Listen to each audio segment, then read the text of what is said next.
Vous avez belé, Obitando Baike, Topé Sibino Sombote, l'itour doit être délivré. Quand on a la Sibino Naye Namboko, c'est juste pour délivrer cette province. Vous avez l'intérêt de me protéger dans cette province. Tolingi mbongo abatute, tozo tambola makolo.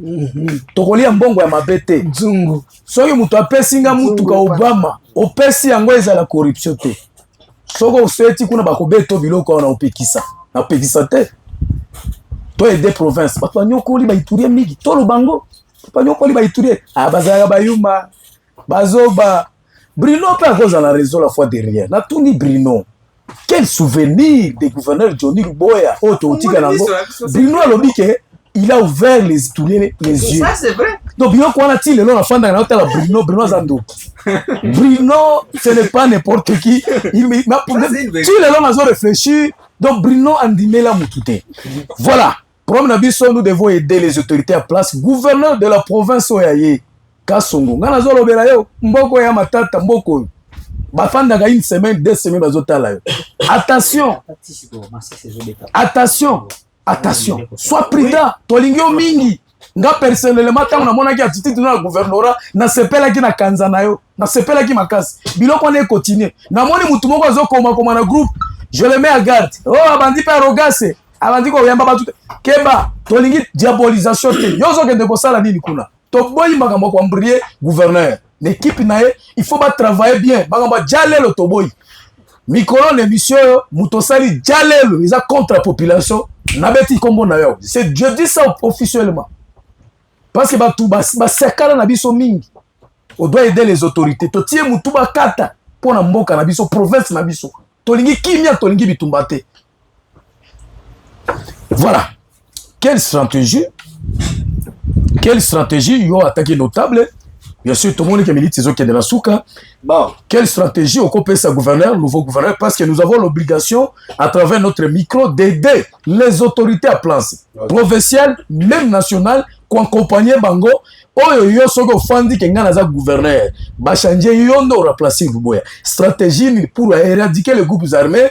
Option une fois zoua mingi. Vous avez le micro. Merci beaucoup. Vous avez 3 minutes. Merci beaucoup pour l'étoile. D'abord, nakolobela clairement na mokonzi na biso ya sika général Gabi que ex-gouverneur akei atiki province na kati ya difficulté ebele. Maintenant eloko biso tokosenga na ye parce que biso tofandi ya na baseka oyo nyonso toyebi ba réalité mingi yao. D'abord asa la recommandation babimisa bao nyonso bazala ke pour nous pas mais la biloko même les réseaux sociaux nazo mona nazo ba kaka babimisa bato wana tout ezala na ba PG ezala na ba makelele wana ezala na bato wana nyonso babimisa bato wana tout mais Bruno zo même na ville il faut changer équipe on va nazo ba na répéter abasa la recommandation na zéro recommandation sur na notable Max Nissan babimisa bato wana tous les infiltrés bazala ki na ex gouverneur Luboya babima wala za première pour nini motivation ali bango bazala kati ya système ya mabe mingi bango ne ba conduire lubo na kati ba échec donc tout ça za lukande ko nginda bazwi mbongo ebele kutokola na bakoti bakanga bango nyonso. Très bien. Voilà sa première recommandation, première proposition. Yami Balé, gouverneur a éradiqué tous les groupes armés sans discrimination. Azwa bango neti baza abami na ba eterneti lubo bando zwa bango. Est-ce que gouverneur bando zwa bango neti ba pire na ye? Non, non na lobby. Parce que c'est la sorte président ko lobakasi. Vous avez prévu? Allez-y. Alors, stratégie ige a bango tout ba bet ce qui za ko beta abeta za la Codeco, eza la Jam Kolabato, eza la FFP, eza la Ornan, ba beta bango. Donc tendance ezalate. Ezalate. Donc la papa alingi bana nenyo so traiter bango ndenge mo. A discriminer à mon côté. Aza bango à la légalité bango. C'est une première recommandation. Yami Sato. Ouais, la première stratégie. Oui. Stratégie moi sous na zopesa na gouvernement na biso Sika. Ba faiseur d'opinion nyos. Ba acteur politique nyos.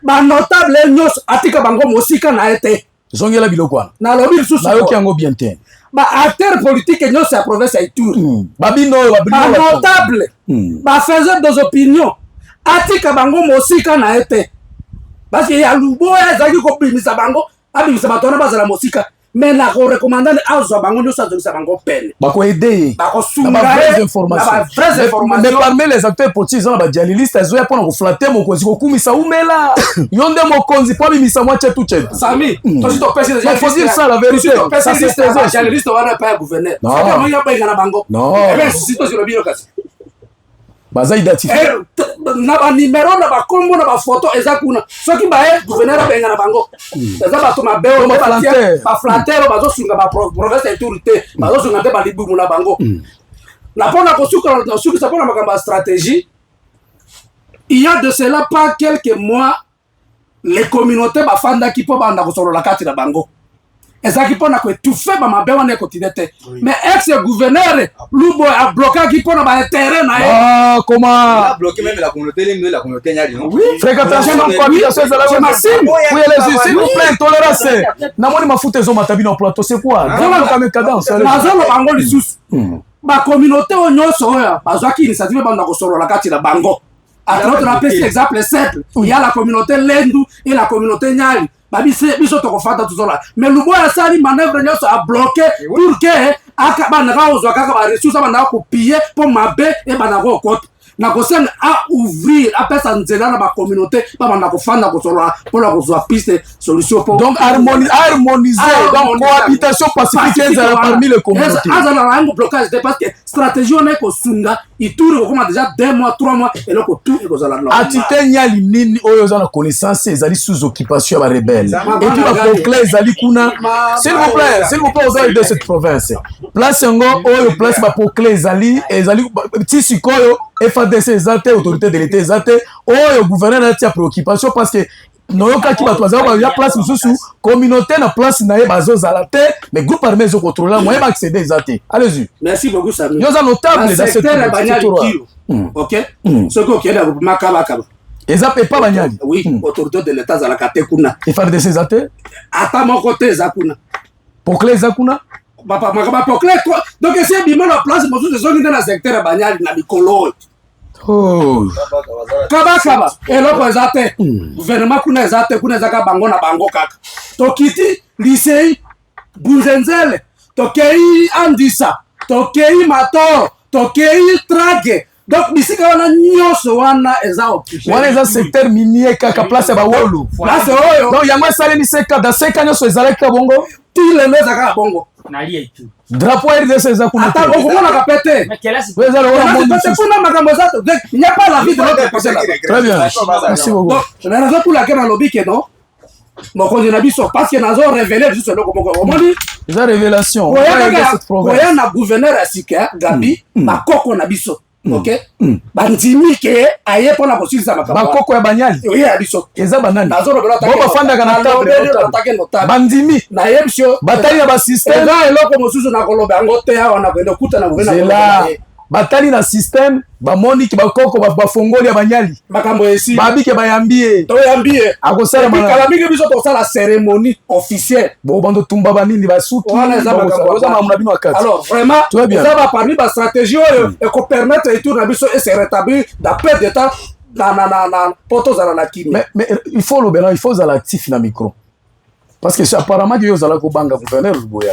donc ça c'est la moins hypocrisie il faut zala dire non vous devriez aider apparemment ce que j'ai senti à vous mais na vous en pour ça dans la micro oui tozala ki non na seka awa na ebite so ikombo na ope zala ki tuna bato parmi ba journalistes na yebite honorable bangonde ezate hein donc très bien stratégie nini yo ko pesa le gouverneur de la province nouveau gouverneur et pas na bango peuple Nyali na cérémonie ba setre bandimi présence ba ko la cérémonie tout consort c'est que koya na ye ya Kansongo ezali délivrance ya Njugu vous avez le micro stratégie parce que la stratégie mo misa tout clair oui na opesa stratégie mais na lingena lo belo comme quoi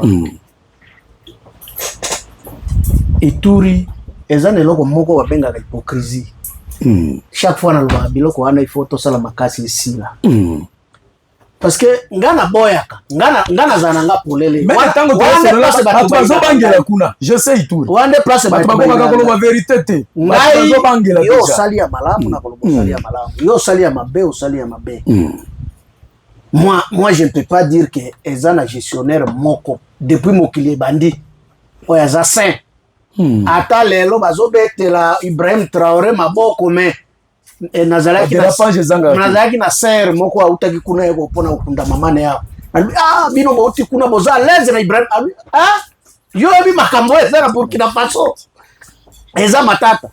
Alors moi je pense que Luboya a fait son temps. Oui, il a fait son temps. Oya salaki a sali na place o akutaki ba eza na place o à travail. Moi j'aimerais être clair. Oui, ça là c'est les yango net ba Brino ba sali aller retour tina balentina nini tina na lodge il dit aller retour. Ça sécurité. Est-ce que ça se faisait avant? Je ne pense pas. C'est ça. Je vais expliquer pourquoi. C'est que là aussi il y a des choses. C'est que chaque gestionnaire azalaka na eloko ya kosala positif na eloko mabe oyo ezangaka te. Alors moi je pense que sur ça na se marteler mingi te.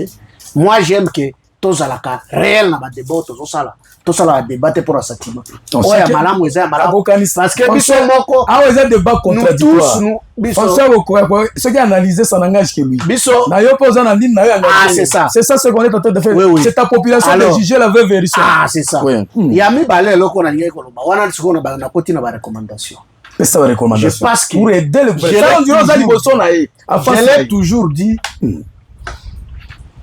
Jour tozalaki a tango ordonnance bimaki alobaki bon on s'attendait à une réqualification mais ba nommer le gouverneur militaire parce que biso to bande on ba peut laisser na tête un militaire mais ba poste à jouer ba au PC civil pour administration et que ne malade mais nazalaki polele koloba que non on n'a pas besoin de maire de la ville policier ici bandela biloko nalobaki boye tozana besoin de maire policier te tozana besoin de bourgmestre policier kasi maire asali na nini aza incompétent lelo ebi par exemple na marché central ce qui s'est passé na marché central ebi abimisi o azalaki chef de marché à suspendre azune de konaya abimisi soki wapi atie chef du marché. J'aurais un peu. Alors nous on se dit que babongisi déjà non babongisi parce que le notable Max avait dit clairement ici même jour à remise reprise zela nanu basispandaki bozobimisa barévélation botia mai ezo matanga s'il vous plaît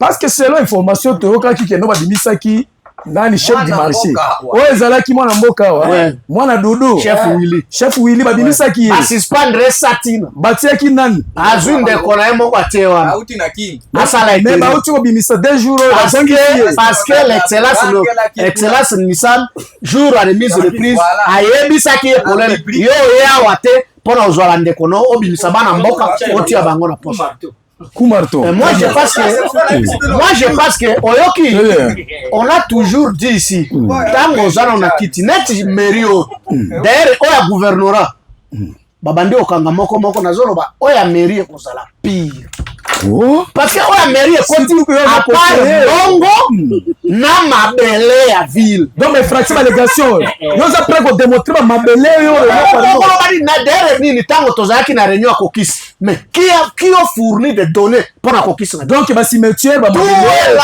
oza mais azozwa même cimetière à 4-50% ateki yango ba pesi na nula privé à comme c'est là investigation recette ya ville ezako kende absolument maire de la ville a mis place à tia mbongo ya ville là ba bourgmestre. Alors moi je pense que oyo na kosenga na gouverneur atra azala rassembler parce que wanande shit ya liboso ezalaka très bien azala s'il vous plaît biloko moko omimisi biloko moko bien azala rassembler ayeba ke Ituri avait une communauté eza la communauté mon côté eza supérieur la communauté mususu tout le monde est important parce que moi je l'ai toujours dit eloko bomaki bomani ezalaki oyo lui a se voyait à Mundele, Abino, Bozabazo, Babino, c'est lui qui a mené la province de l'Ituri, là où nous sommes. Il y a des peuples qui pacifiques, oui, mais Bamane, ça les a rendus. Bayebi qui a côté Zamba. Na kota na école wana te. Na yebi yango wa bazala bayebi kota lobby mais ça batu azaka pacifique. Toi yebi mboko. Alors na kosenga na gouverneur azala a contact na batu nyonso parce que mission est claire ya kotia kimia. Comme ça, balongola biloko. Nata chef de l'État si alembira biloko. Parce que surtout que parce que nous d'abord de l'Union sacrée biso bato to soutenir le chef de l'État. Biloko za ligne ya ba blocage par rapport à la vision chef de l'État. Pensez-vous que nous les politique à diviser pour gagner contre nous la province? C'est ça ce qui fait que nous moi je passe si je dis ça, na ebisi gouverneur et puis na ebisi pe bande konanga ba Ituri. parce que yo oza sans ignorer depuis nomination eleki eza na batrace ya bato oyo bazoloba sikoyo ekomi biso bino bosalaki ta na bino alors moi j'aimerais koyebisa gouverneur de la province kokweya na butambo wana te parce que yo ntango koloba bo sikoyo ekomi na baoyo bwaki bango wana moto ekopele loliso oza très intelligent zwa bato wana nyonso edere bango nyonso nous les politiques toza na mandat population eza mpona koyoka makambo ya population koya kopesa yo place oyo tozo réclame ke cabinet na yo wana eza cabinet politique mais bazalaki kolobaki non na la fois dernière 5 ans ya Johnny Luboya baconseiller bazalaki kobloquer bato oyo bakoaider gouverneur de la province. C'est pourquoi kende etie keno etie mwa division ekotiaka c'est ligne bazalaki kopona bino eza na baconseiller mosusu baza wana ata na service à protocole il y a à revoir là-bas. Très bien. Eza na bato mosusu baza wana mpona bango bino bozoya kosala seki bazwi gouvernorat donc bozala ba vraies informations mais moyen oublier que bango baza wana baza na bacabinet politique. Très bien.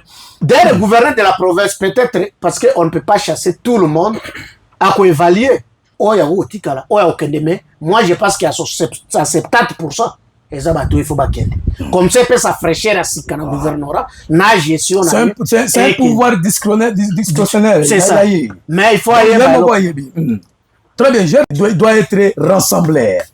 Très bien monsieur Grandchamp stratégie pesa soki yo zalaki gouverneur et puis la recommandation mon chef de l'état et puis na binoko yo so ina peso micro na banga ka grave za yo Bruno na Becho so na pesi bino micro botira ka pesa saga alors allez-y pesa stratégie d'abord na koyebi honorable Manganga ya solo ta batwane liki bao bazolo beza peta na bango za frère ça ce n'est pas caché non je ne parle pas non je parle du peuple s'il vous plaît pas bien c'est ma faute mati parce que non il faut comprendre le raison non s'il vous plaît je le protège il faut pas dire ça vous n'avez pas il faut pas diviser la communauté ici non moi je n'ai pas mais il n'a pas confiance je parle de communauté s'il vous plaît je ne parle pas de fonctionnaires je parle non il n'a pas parlé de politique. Je parle de la communauté. De la communauté. Diviser la communauté. C'est ça ce qu'il a dit. C'est ça. Samuel, nous sommes des politiciens. Ako caché maloba politique et penenangate. Taïa batouane Siri. C'est vrai. Et Siri. Et puis on ne peut pas donner l'accès. N'a pas flatteur communicant. Ce qui est vrai, Samuel. Omoni province oyo tolobi peke Luboya soki tozoloba Luboya ezateke Luboya azalaki mabe Luboya azalaki pe na ba point fort na ye parce que lelo soki tokomi pe kofréquenter Njugu c'était pas le cas. Luboya aza ennemi ya nouveau gouverneur te pe Luboya aza ennemi ya ba Itourie te mais toza na difficulté ya vie ya gestion ya méthode ya sécurité injectée ya Luboya. Très bien. Peut-être là de tozo sa gouverneur azoya a appliqué yango te. Premièrement puis allez-y Samuel gouverneur ana bengisa ba kumu wana tout donc la communauté d'abord ba nota ba kumu abengisa ba kumu wana bakumu nyosha Njugu ya Mambasa ya Irumu ya Magi ya territoire nyonso asolola la bango na ba groupement wana. Deuxième chose ba député vous êtes sans ignorer ba député na bazaki éli na ba zone ya guerre bazaki vona ndengeli na ba to kuna bazaka kuna faut ba benga pe c'est que la méthode bango pe ba utiliser ki po ba maîtriser ba twana po bazala éli. Troisième chose azala na langage était une gestion politique et administrative ezalaka traité dans média te. C'est le plus grand partage ça le magako diviser bato que imaginer te. C'est là où je parle de Luboya Kachama avec son porte-parole azaki poison de division. Non comment ça? Oui, pourquoi ça? La communication Omoni député c'est un exécutif. Il a un mandat de peuple. Gouverneur c'est un exécutif. Bango nyonso baza na pouvoir à gérer. ne passe pas que nous qui Bruno a député nga na micro ko ba que Bruno a simple na facilité chèque à Bruno. Bruno a la député. Vous avez la bateau ba tia député. Au cas où on a bengi Bruno CRP. Kaya Bruno ezunga ennemi. Si ba conflit de gestion donc traité en messa. Tosili si na messa. Et vous avez réussi à gouverner. Donc communication, ça avait posé les problèmes. Ils ont posé problème. Donc, la communication. Na ba groupe. Na ba article. Gouverneur est Fukuza Boyo. Mais bango bazo sa communication. C'est la guerre politique. Fukuza yo. Merci beaucoup. Kola tabaka mamanga teo batbazolo baturu ya non là je parle de la communauté. Il a parlé de la communauté. Je parle de non Akilisende yo soko se retrouver par exemple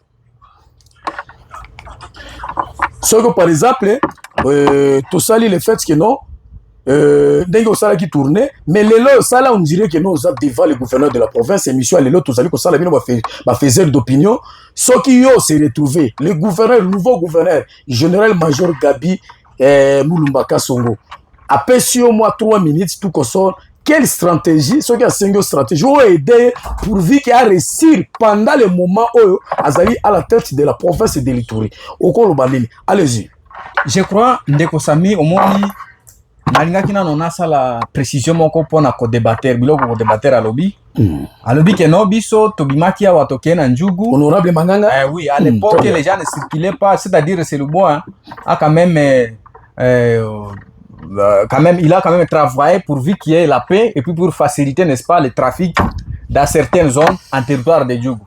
D'ailleurs, je voudrais donner cette précision à disant ceci. Si aujourd'hui nous circulons à Djougou, il y a une petite accalmie, c'est parce que l'administration du gouverneur Luboya avait laissé la récréation à tous les groupes armés d'avoir un territoire de contrôler pour exploiter de l'or. Donc, c'est-à-dire, il y a une complicité entre le gouvernement sortant du général Luboya et ces groupes armés. J'avais démontré ça depuis bien avant. Ce n'est pas parce que aujourd'hui qu'il est parti que Nazolo Banabana Kolobango. Mais honorable Manganga lobby qui noté à lobby donc dans l'administration Luboya donc bango et donc ozomona que non même lelo quand même ils ont avancé sécurité répète ko boya ba effort na yete yo bimaka ozoke na njugu ka sinde ngwana na zo Sabino sinde ngwana na zo Sabino soki ba milice ba otomboka te siko parce que administration générale Luboya pesa ki bango ba site minier ba contrôler ba banda ko contrôler ba zo exploiter or nde au monde ba milice ba tiaki ba bomba ki ba massage na bango même baza na massage tisiko. Et il y a des villages que je connais, même mes propres villages, sont contrôlés par les groupes armés. Mais là, ce n'est pas général Johnny Luboya, là, c'est maintenant PDDR16. Non, on avait mis des moyens pendant la PDDR16. Non, la personne qui a presté serment, la personne qui a presté serment pour éradiquer les groupes armés en Ituri, c'était le général Luboya. Et c'est ce que je disais à l'époque.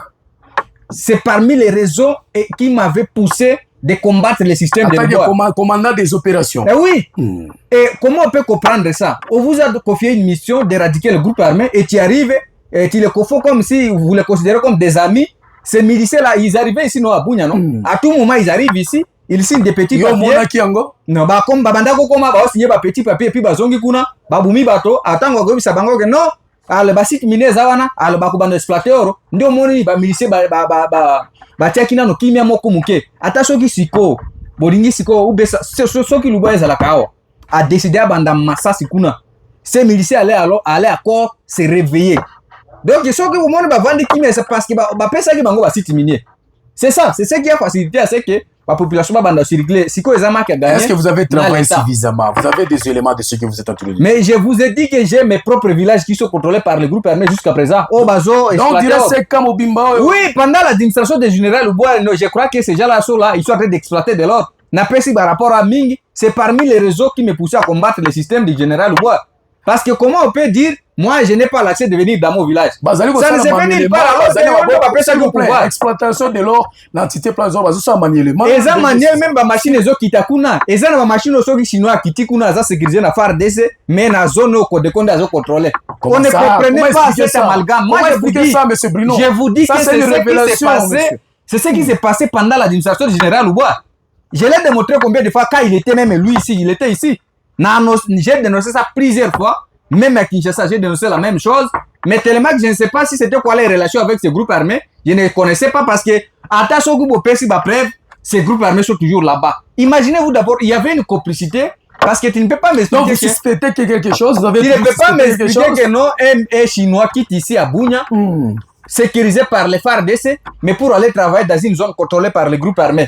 Comment tu peux comprendre cette réalité si pas qu'il y ait une complicité? Tisiko est dans la zone où on a contrôlé dans la milice et l'or est en train d'être exploité dans ces zones.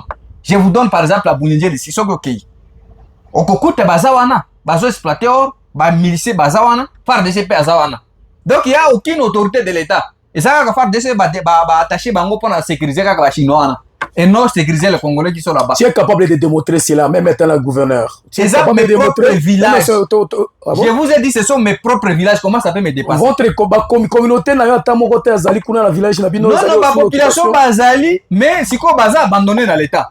Ils sont abandonnés par l'État. Il n'y a pas de sécurité. Lokola yo muto eza village na yo. Okokai ko accéder kuna te. Non, moi je n'avais pas l'accès. Comment tu vas accéder là-bas? Attaquer une figure comme ça et un leader qui dénonce leur histoire, comment vous allez descendre là-bas? Non, il n'y avait pas moyen. Donc le gouverneur Luboya Kei n'a tiki place aux Ezalaki pour ça. D'ailleurs, la groupe armé, zone on est sécurisé la FARDC au début, mais tant au état de CGI, ndeba milice va récupérer en maboko gouvernement. Comment? Va récupérer en maboko gouvernement en 2021. L'ICI était contrôlé par les FARDC. Ndena Banda Koutouna qui avait donné le commandement à ces militaires de se retirer à l'ICI pour laisser place aux miliciens. Donc, il y avait aucun combat. Tu es sûr de cette information? Je vous dis, il y avait aucun combat. Mais il y avait un commandant FARDC dans la troupe.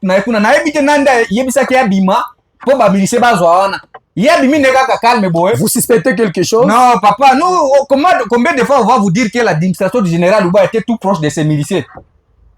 Il y a des moyens de démontrer, sauf que, bon, on a comprendre des systèmes au Bandako Leka.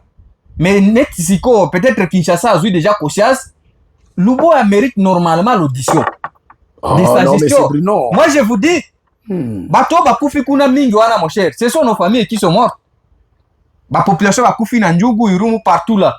Et c'est lui qui était le commandant des opérations. Le général Luboya doit être auditionné. En tant que commandant des opérations militaires, il doit avoir des justifications. Ce sont des populations congolaises au Bazokoufa. Il a presté serment de sécuriser l'intégrité du territoire national. À la voyée à Ituri, il avait une seule mission. Et c'est ce qu'il a fait, M. Bruno. Il n'a pas fait. L'Ituri était menacé, n'a pas M23, tout qu'on sort, qu'on fait tomber l'Ituri. Vous pensez que c'est lui qui a bloqué? Est-ce que c'est lui qui a bloqué? C'est ça la question. Parce qu'il nous disait qu'il n'a pas d'effectif. Il a bloqué ça par la prière ou bien comment? Il nous disait ici qu'il n'a pas d'effectif, non? Alors il a bloqué ça par quelle magie? C'est une contradiction. C'est ça le problème. Très bien. Alors, c'est ça, je vous dis qu'en tout cas, pour un nouveau gouverneur, c'est une proposition. Bissot Tosali a 5 ans. Et j'ai combattu ce système. Ce n'est même pas une histoire, tout le monde connaît ça. Et je n'ai jamais caché cette facette. Et je ne suis pas hypocrite. Je vais combattre ce système jusqu'au bout. Et jusqu'à ce qu'il est parti. Au moins, il y a un RTF, il y a un lati kwa goul, pour na okima.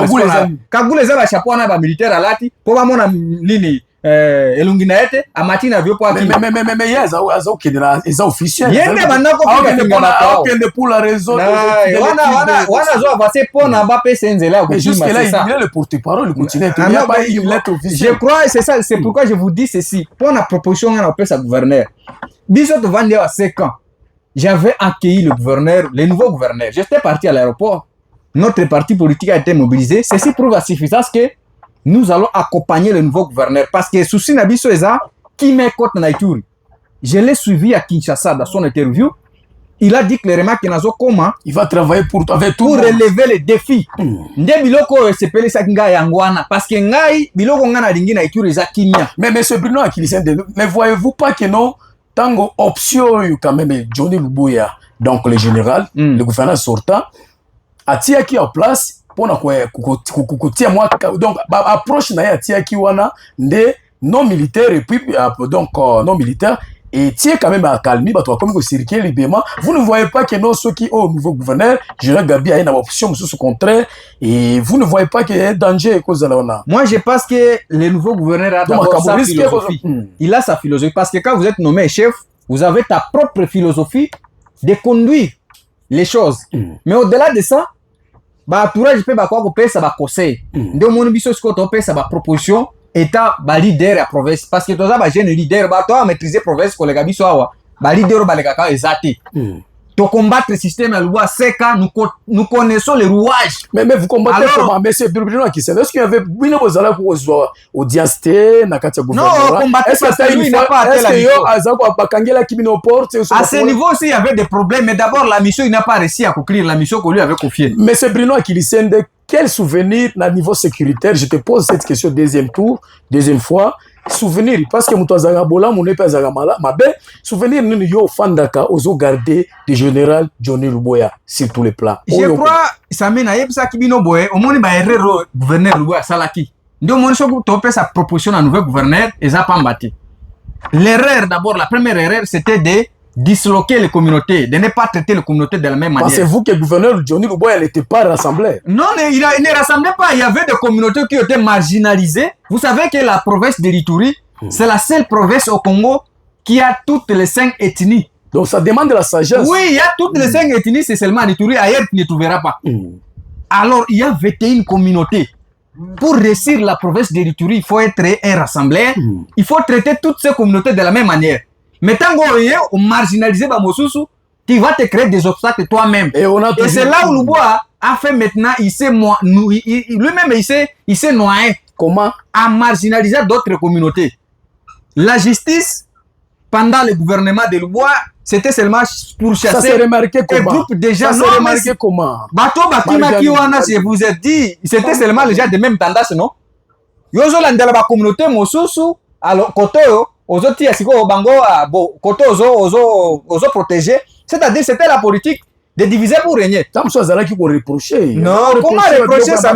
Non. Par exemple, Tozu, par exemple. Donc, les lois, ceux qui ont Makambamabe, ça a communauté, on a Sala Kamabe, Mamusu, Basala Kamabe, c'est ça. Non. Je crois que Moto Salimabe, c'est vrai qu'on peut l'interpeller. Mais interpeller de l'autre côté parce que c'est la même chose que nous voyons. Est-ce qu'il y avait un groupe armé qu'il faut protéger en Ituri? Quelle stratégie il y a un nouveau gouverneur pourvu que parce que PDDRCS existe pour te récupérer Bamindou? Yayambona a traité la communauté de la même manière parce que le groupe armé Nyosaituri, Bimina la communauté. Ils n'ont pas de bénédiction de ces communautés, mais ils proviennent de communautés. Yayambo, pour corriger cette politique de diviser pour régner, il doit rassembler toutes ces communautés et puis les traiter de la même manière. Souvenir, vous allez garder. Souvenir, il y a Luboya. Moi, je crois que Luboya, il n'y a pas un souvenir. Je vous ai dit au départ, Nakolobango, il y a Funguli mis sur bateau parce que nous ne réfléchissons plus. Mais ça, c'est grave. Moi, je vous dis. Vous gardez souvenir que Luboya Funguli Kabaitou. Mais oui, parce que sur les plans sécuritaires, en tout cas, je n'ai pas vu quelque chose à nous parce que ceux qui n'ont lobby que non, il y avait des avancées sécuritaires. C'est craché sur la mémoire de nos frères. Ville de Bougna-Goudron. Donc, ville, est-ce que vous avez la communication, ça s'est passé ici? Je vous dis, c'est là où maintenant IDPS a failli à sa mission. Comment? Parce que comment le gouverneur peut s'approprier l'œuvre du chef de l'État et bon, chef de l'État a visibilité et vous le laissez à Zoé Mbangon à micro chaque fois et il ne cite même pas le nom du chef de l'État. Wanande Siko, faiblesse à IDPS. Nayoki même à ta photo politiquement. Nayoki terre politique à IDPS semaine passée. Bazobeta Nicolas Luboya. Oh, il s'est approprié les œuvres. Or, je disais ça depuis bien avant. Tango Luboya Zalakina Noa. Nabanda Koye Bisa IDPS. Les œuvres du chef de l'État, comment il n'est pas visible, mais c'est le gouverneur qui s'approprie ça partout. Or, il y a un Babanda Kobanga Koloba. Si quoi, Tango Mamoni Luboya qui est Indewana, Babandi Sugo Koloba. Alors nous, on a affronté Luboya en face ici à Bouna. Merci, M. Bruno. Donc, en tout cas, ces erreurs commises par son prédécesseur, il doit corriger ça. Tozan a pas ça à réussir. Parce que Bisso te souffrir, la population a Bisso va souffrir, Tosi te souffrir par rapport à chaque fois. Alors, il faut Bisso peut te maintenant nous moquer. Pour la paiement, à traiter la population, la communauté de la même manière pour qui maisonga. Parce que là, nous allons l'accompagner. Par rapport à l'équipe du gouvernorat, pourquoi si gérer le gouverneur? Pour ce qui concerne l'équipe du gouverneur, je crois que c'est d'abord sa politique discrétionnelle. Très bien. C'est vrai. Mais, franchement, c'est vrai que le bois est parti, mais ce système est encore ici parce que Batonino se base en noir. Et c'est là où maintenant il y a une difficulté. Donc, si on garde l'équipe. Mais voilà, le bois a contrôlé la province. Je vous dis, Samy, là, il contrôle la province. Parce que ça, ta philosophie n'a rien à bazawana. Vous pensez que téléphone est bandolé kaga. Ce qui est par exemple, ceux qui le voient, qui 20 personnes, à la province. vous pensez que dans ces 20 personnes, même 2 personnes ne peuvent pas être fidèles à lui? Ils seront fidèles à lui. Ah, c'est pourquoi à ce niveau... Donc, selon vous, il ne faut pas remplacer Kabila. Non, moi je crois qu'à tenant compte de son étude personnelle du gouverneur, le nouveau gouverneur, et puis sa politique, donc ils ont les ballons. Ah voilà, Eza a décidé parce que l'avenir, c'est lui qui sera évalué, ce n'est pas nous autres. Nous sommes accompagnés, kaka. Très bien. Donc, pour réussir dans le moment où il y a la tête de la province de l'Ituri. Avant stratégie, et là, on a dit ça, monsieur le gouverneur, Ituri, Tiwana, ils ont kimia. Basala qui échange ya kimia na monnaie dit au l'État congolais. Donc, moni batuko kufa. Comment ça? Expliquez-vous. Na lobby, on a répété dans le lobby que, et là, on a promis ça gouverneur. Depuis ba créer état de siège, depuis bato ando kufa, Ituri ils ont no kimia te. Oyo bato EDPS, bango moko bato vora benga yango akalmi. Basala qui échange na l'argent dit au l'État congolais. Ba pesi ba seigneur de guerre, ba pesi fraction ya ba groupes armés, ba banda konginda nango. Ndomoni akalmi tishiko munduki tishiko eza mais là c'est PDDRCS maintenant yoka ngai PDDRCS bazo iba mbongo eza ba frapper si bakangi mama PDDRCS kala caméra bakangi mama PDDRCS awa yoko eza ne babandi eloko na koyebisa yo ke soko monelo ba milicier tendance profondi bafandaki na kimia na après signature à Nairobi signature ya Aru1 Aru2 Plaza Geti bayokanaki na Luboya na équipe na ye. C'est sûr? Oui, bayokanaki bafanda kimia mais la région dit au l'État congolais lokola marché à Kobu. Ils ont marché au mbongo à l'État. Donc recette oui, gouvernement. Ba recette ba marché, ba recette ya ba zelo, ba recette ya ba mine, ba recette agricole, tous les recettes même ba recette ba sildia ba la ona ils ont l'argent dit au l'État congolais. Et c'est là qui est compte na libenga ya l'État congolais. Boya tango lobaki nous sommes en face de nos enfants. Comment on doit faire? Ko faire na ye ezalaki sikoyo koyoka na bango bo bino bozo asi. Donc approche non militaire. Oui, approche non militaire nezalaki après pour parler na bango lobi na ye biza njalande sala bino bozo foyer minier ya lycée, bozo ya andisa, bozo ya flani mais bobo memela kapenga. Oh, yo za président. Baba banda boya wana kosani. Oui. Milicia ngana mona bango te bino bozo mona wana basali ya conférence débat wana bakangi pe photo famille babimi baya kosani baya pe komelao bayaka na epo awa yo mona bayaka na epo awa raison pour laquelle on moni que difficulté Ituri eza na secteur minier na secteur minier difficulté eza makasi message na ngai ya mbozana nouveau gouverneur ayeba bien que mosolo ya Ituri ya mingi oyo ezali kopesa mbongo ebele yo place bangindaka ezali secteur minier ezali élevage na ezali pêche élevage na pêche na lac Albert ta forêt aussi environnement et na forêt vraiment sika bazo pasola mabaya est-ce qu'il n'y a pas la réglementation sinde réglementation yezo koma na kati mingi omoni esika ba milicier baza kuna bazo pasola pe mabaya lokola ba milicier ba mai ba chini atuna banini kale zaki kakao prix ya kakao pe kitie nde recommandation nanga na gouverneur militaire azala ba conseiller ba tondi et puis a collaborer na ba ministère à titel très bien a collaborer na ministère à mine a collaborer na ministère de l'environnement a collaborer na ministère à pêche et élevage pour a moni peuple musu baza ba peuple éleveur et puis na bato ya lac siko bato ya pêche obi biloko mo etindinga na toutes nos questions olobi que il y a un grand problème aussi dans le secteur minier birna utiko luba wa izana ba place ba tité mususu na njugu ba pokle izali contrôler na ba groupes armés durant 5 ans ya règne ya Johnny Luboya Kashama. Est-ce que vous ne voyez pas que c'est un défi, un grand défi pour les nouveaux gouverneurs pour nous relever en gros, surtout que ceux qui ont comme l'option militaire, il y a qui a option non militaire, vous ne voyez pas que c'est un grand défi. Option à consolo la carte Gosimbate et c'est que l'option militaire Israël. Ah bandana on pour parler à Bengi Bango. Je crois que bande ko ba proposer ki awa. Ça va piste solution to pesa nouveau gouverneur. Gouverneur ya liboso bando benga ba chef de collectivité. Tout autre ko senga na gouverneur ya nouveau. Au lieu benga ba chef de collectivité, abenga no ba chef de groupement. Mais bango baza ba konzi ya boka mabele. Akobenga ba chef de collectivité. Donc baza na kana bango. Abengi ba chef de collectivité na kana bango. Abengi pe ba chef de groupement na kana bango. Akozo makambo ebele. Ba chef de chefferie. Soko moni nazoloba collectivité de chefferie secteur 2 aka collectivité. Soko moni nalobi a collaborer na ministère des mines. Na a collaborer makasi na conseiller chef de l'état en matière de mines. na sasi nini po mobulu mingi bimia pona makambo ya wolo et puis bakonzi mingi ya bazoko za la corruption facilement pona wolo.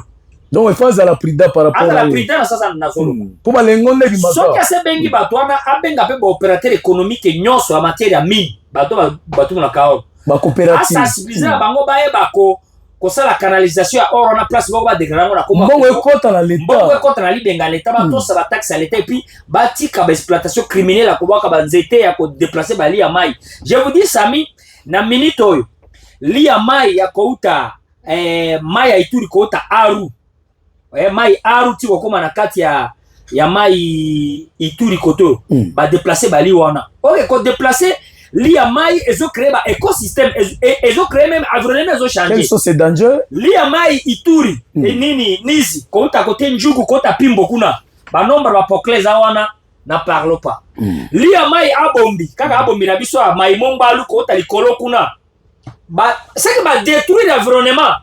Lia mai ya Ituri kaka moko tina commande koto soko tangi nombre ba pokleza wana. Mais comment est-ce que bazoko va détruire pendant que nous avons les services de l'environnement tout ba détruire ndengeri na nous avons tous les services environnement minier zalaka ba détruire ndengeni sinde na issue za kope ona lo bakatala tu cheki tala kumama eza kope na sasa nini moko ya environnement ko ba ya za na accès kuna te po miliciens za kuna na munduki et puis c'est vrai moya kota kuna mais fa de ces za kuna zo kongela chinois miliciens pas zo kongela chinois oh c'est vrai ça mais oui moko vraiment ko azana accepter po kuna chini atu neza me mabaya zo pasoma ezo utakaka wana eleki Kasindi eke Uganda eke Nairobi uneula donc okomona na bazone de friere soki na lobaki laki okomona FRP batie bango pendant 20 ans bazo exploiter mbisi na zone de friere baza wana bazo pasola mabaya na kote banyali chabi ezoleka na bango baza wana bazo zo l'argent die l'état congolais baza na douane moko roi bisengo wana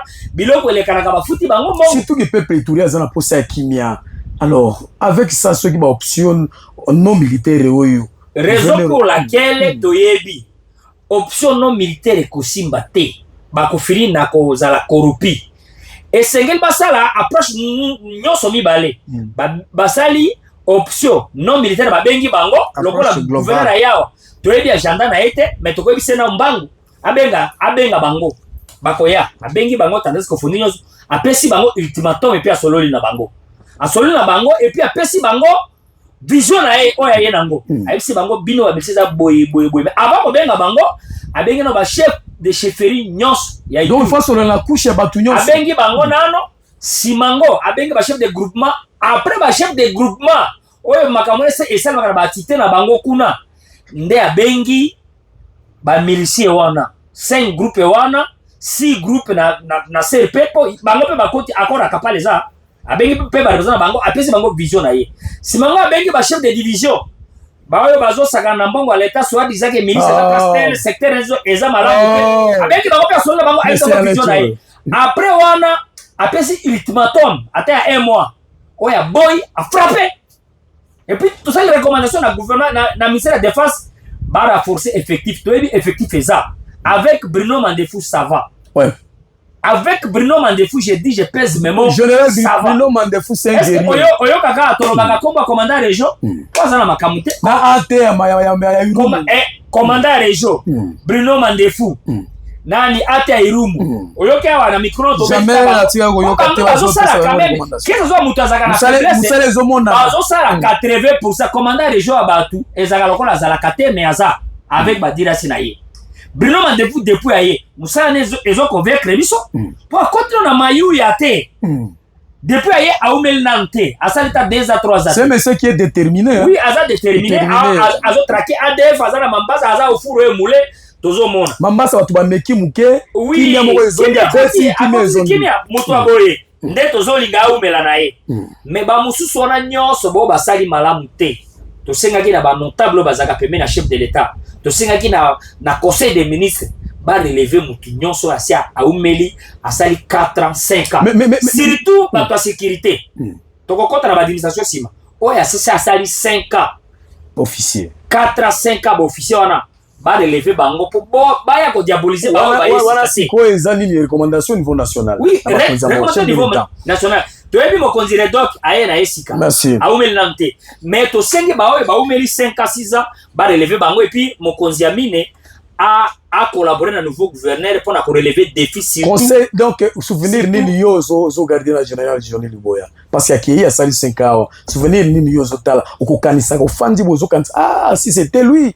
donc souvenir nini zo c'est na émission na répéter que tout le besoin de souvenir na ye on a monaki makasi ezalaki dès les premiers mois tango ayaki na monaki ba milicier babombaki babombi munduki à part souvenir wana nazaka na ba mauvais souvenir nazaka na ba mauvais souvenir oyo na kete na nga moko bango ba utiliser ngai or que bango ba coopérer na ba milicier ba kangana oyebi ke Sami naza parmi ba acteurs politiques rares oyo ba kanginga na Kodeko ba kanginga nachi na nini na jamukula batu bango ba kanginga na Zairo ya dale pas bazwaki en otage et puis soki milice azuyo marqué ba ko tortiro yo soki 3 jours l'équipe ba bomiote ba bazoki saka muta komi master okoyo ba secret belé na yebi secret belé c'est que bakonzio bazalaki awa liboso avec des rugai banani oyo babimaki eza na secteur eza na région liboso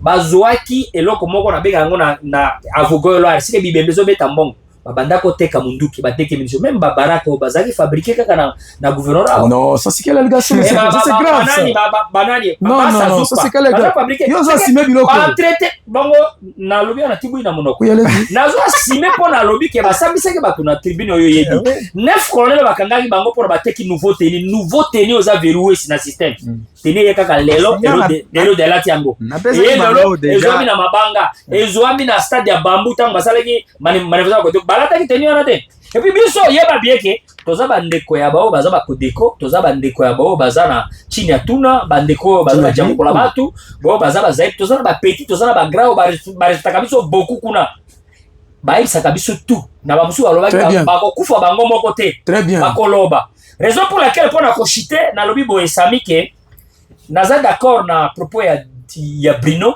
na lobi ke malgré ba changer Luboya basala audit ou bien batu tout va passer bango sur PV bato ba gérer qui province pendant 5 ans ya Luboya wana ba chef institution nyos ezala na parquet civil ezala na auditorat ezala na ba fonction minene surtout ba fonction sécurité. On est bien par rapport à quoi? Vous suspectez quelque chose? Oui, baza complice ya makila etangaki awa. Comme je me dis bato ba ya ko stopper hémorragie ba ende ba bakisi lususu ma robinet etanga malamu sibango bazo mbongo.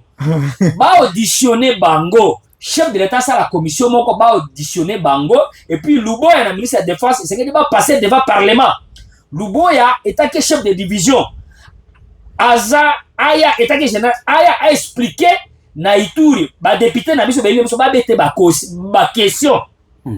Comme ça population et moi na population ko ça soulager. Pour batiki ba to ba site ba to ba kufi et belé. Puis message na population na population iturienne ba ye ba bien que eloko nyosa na ngonga nango. Mbule nokaki tokomi na ngonga oyo mbule lingi esila par rapport na cabinet ba soutenir gouverneur oya ye et puis ba bazana ba site à déplacer ba ye ba déjà que sikonde rassurance ya kozonge c'est commis par rapport na cabinet entourage ya chef par rapport à cabinet gouverneur Johnny Luboya atika ki bato équipe na ye wana gouverneur mokonyo sa yaka na cabinet na ye mokonyo sa yaka na cabinet politique et discrétionnaire ba poste politique na cabinet a changé en tout. Ma poste stratégique. Ma poste stratégique dans le cabinet a changé en tout.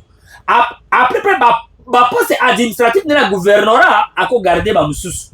Mais a changé en quand même à 70%, 30% gardé. Mais ma poste politique dans le cabinet a changé en tout. Mais ma journaliste, au poste de journaliste moussous, logo là ba RTNC zaka ba changer bango bazana bango bien bazana bango. Mais cabinet poste politique a changé tout.